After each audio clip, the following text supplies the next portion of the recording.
दोस्तों, अजरबैजान की मीडिया एक बार फिर से भारत पर भड़की है। इनकी अजय मीडिया की तरफ से एक आर्टिकल पेश किया गया है जिसको आप अपने स्क्रीन पर देख सकते हैं, जिसमें लिखा हुआ है India destroy Azerbaijan but only in headlines. इसका मतलब यह है कि अजरबैजान ने भारत के ऊपर तंज कसा है कि भारत और अजरबैजान की एक कागजी वॉर है, जो कि हकीकत में नहीं बल्कि न्यूज हेडलाइन में जीत है। अजरबैजान की मीडिया में छपे इस आर्टिकल के अंदर और भी काफी सारी बातें लिखी गई है। भारत अर्मीनिया को लेकर, पाकिस्तान तुर्की और अपनी दोस्ती को लेकर, साथ ही भारतीय हथियार जो कि अर्मीनिया को सप्लाई किए जा रहे हैं उसको लेकर भी कई झूठ अजरबैजान मीडिया की तरफ से बोला गया है, जिसके बारे में इस वीडियो में हम डिटेल में बात करेंगे। इसके अलावा अजरबैजान की तरफ से चाइना और पाकिस्तान के द्वारा बनाए JF-17 फाइटर जेट का ऑर्डर दिया गया है, इसके ऊपर भी वीडियो में बात करेंगे। यानी कॉकेसस रीजन में भारत की बढ़ती मौजूदगी से किस तरह से अजरबैजान की मीडिया परेशान है, ये सब जानेंगे। काफी इंटरेस्टिंग टॉपिक है, इसीलिए वीडियो को अंत तक जरूर देखिएगा। साथ ही अगर आपको हमारी ये कवरेज पसंद आ रही हो तो मेरी एक छोटी सी रिक्वेस्ट है कि नीचे दिए गए सब्सक्राइब बटन को प्रेस कर बेल आइकन को जरूर दबा ले, जिससे हमारी डेली ऐसी वीडियो आप तक सबसे पहले पहुंच सके। तो चलिए शुरू करते हैं इस वीडियो को। सबसे पहले अजरबैजान के पक्ष को समझने की कोशिश करते हैं कि आखिर अजरबैजान की मीडिया की तरफ से भारत के बारे में क्या कुछ कहा गया है, उसके बाद इसमें कितनी सच्चाई है ये हम आगे जानेंगे। अजरबैजान की मीडिया की तरफ से कहा गया, हाल ही में अजरबैजान के शहर लाचिन में एक त्रिपक्षीय सम्मेलन हुआ जिसमें 3 देशों ने हिस्सा लिया। अजरबैजान के राष्ट्रपति इल्हाम अलीयेव, तुर्की के राष्ट्रपति रेचप तैयब अर्दोगन और पाकिस्तान के प्रधानमंत्री शहबाज शरीफ। इस सम्मेलन का उद्देश्य था क्षेत्रीय सहयोग को बढ़ाना, रणनीतिक साझेदारी मजबूत करना और ट्रांसपोर्ट व ऊर्जा के क्षेत्र में इंफ्रास्ट्रक्चर को मिलकर विकसित करना। लेकिन भारत में कुछ मीडिया संस्थानों ने इसे कुछ और ही रंग दे दिया। जैसे ही बैठक खत्म हुई, कई भारतीय मीडिया प्लेटफॉर्म ने इसे भारत विरोधी गठबंधन बता दिया। अजरबैजान मीडिया ने कहा कि भारतीय मीडिया का यह मानना है कि भारत अजरबैजान को सिर्फ अर्मीनिया की मदद करके घुटनों पर ला देगा।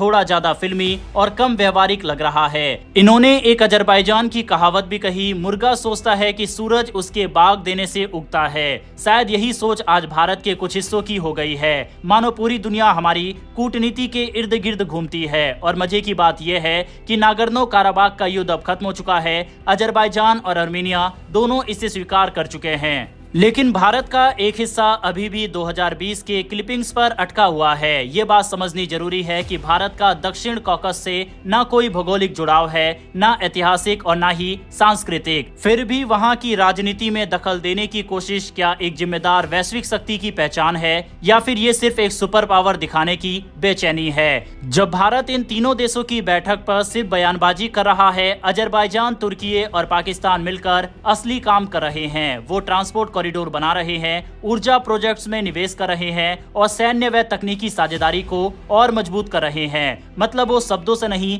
काम से आगे बढ़ रहे हैं। इतना ही नहीं, अजरबैजान की तरफ से ये भी कहा गया कि भारत अर्मीनिया को हथियारों की सप्लाई करने में भी असमर्थ दिखाई दिया और जो आकाश मिसाइल डिफेंस सिस्टम की डील थी उसकी एक खेप भेजने के बाद उसको रोक दिया गया, भारत पाकिस्तान के बीच कॉन्फ्लिक्ट होने की वजह से, जिससे ये डिफेंस सिस्टम भारत की रक्षा कर सके। यानी कि अर्मीनिया को भारत ने आगे की सप्लाई नहीं की, भारत पाकिस्तान कॉन्फ्लिक्ट की वजह से। तो ये सभी क्लेम अजरबैजान की तरफ से किए गए हैं और अब इसकी सच्चाई को जानने की कोशिश करते हैं। पहली बात, जो अजरबैजान, तुर्की और पाकिस्तान के गठबंधन को भारत और अर्मीनिया के खिलाफ अजरबैजान के हिसाब से ये सिर्फ भारतीय मीडिया बता रही है, तो इसमें सच्चाई बिल्कुल नजर आती है। क्योंकि जब अर्मीनिया के साथ अजरबैजान का युद्ध हुआ था तो उसमें तुर्की के ड्रोन और पाकिस्तान के हथियार अजरबैजान पहुंचे थे। वहीं जब भारत के साथ पाकिस्तान का विवाद हुआ था तो उस दौरान भी पाकिस्तान में न सिर्फ तुर्की के ड्रोन पहुंचे थे बल्कि तुर्की के ऑपरेटर भी पहुंचे थे। इसीलिए यकीनन ये ग्रुप भारत और अर्मीनिया के खिलाफ ही बना है। इसमें भारतीय लोग या फिर भारतीय मीडिया गलत नहीं है। दूसरी बात, अजरबैजान की तरफ से कहा गया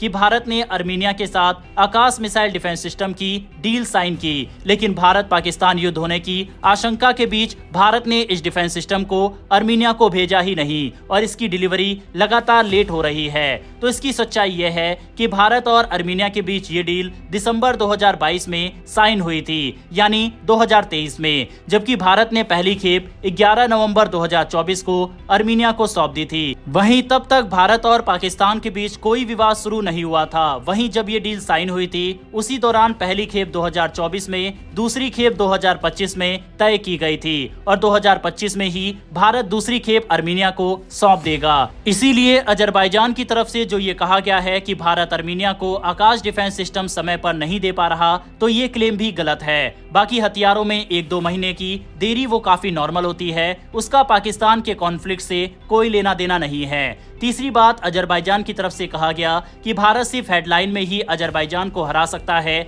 जबकि जमीन पर ऐसा कुछ देखने को नहीं मिल रहा। तो अगर अजरबैजान को कोई डर नहीं है भारतीय हथियारों से या फिर भारत की मौजूदगी से, तो आखिर क्यों अजरबैजान के राष्ट्रपति भारत और फ्रांस से अर्मीनिया को हथियार देने से मना करते हैं? अजरबैजान का यही मीडिया वार्न करता है कि भारत अर्मीनिया से ज्यादा नजदीकी ना बढ़ाए, तो इसीलिए सिर्फ हेडलाइन में नहीं बल्कि जमीनी स्तर पर भी अजरबैजान बैकफुट पर आ रहा है। लाखों भारतीय जो अजरबैजान घूमने के लिए जाते थे वे अपने दौरे रद्द कर रहे हैं। भारतीय व्यापारी अजरबैजान से व्यापार को बंद कर रहे हैं। कई डील को अजरबैजान और तुर्की से रद्द किया जा रहा है। तो इसीलिए हम कह सकते हैं कि जमीनी स्तर पर भी अजरबैजान के खिलाफ एक्शन लिया जा रहा है। दूसरी तरफ अजरबैजान ने अब पाकिस्तान से मिलने वाले JF-17 थंडर फाइटर विमान की संख्या 16 से बढ़ाकर 40 कर दी है। इस फैसले के साथ ही पाकिस्तान के इतिहास की सबसे बड़ी रक्षा निर्यात डील पर मुहर लग गई है। कुल मिलाकर ये एक 4.6 अरब डॉलर यानी करीब 38,000 करोड़ रुपए की डील है, जिसमें शामिल है 40 JF-17 ब्लॉक 3 फाइटर जेट्स और लगभग 2 अरब डॉलर का निवेश पैकेज। ये जानकारी खुद पाकिस्तानी सरकार ने अपने आधिकारिक सोशल मीडिया चैनलों के जरिए साझा की है। यानी कि ये आपस में हथियार एक दूसरे से खरीदे वह सही है, लेकिन अगर भारत अर्मीनिया को हथियार बेचे या फिर फ्रांस अर्मीनिया को हथियार बेचे तो वह गलत हो जाता है।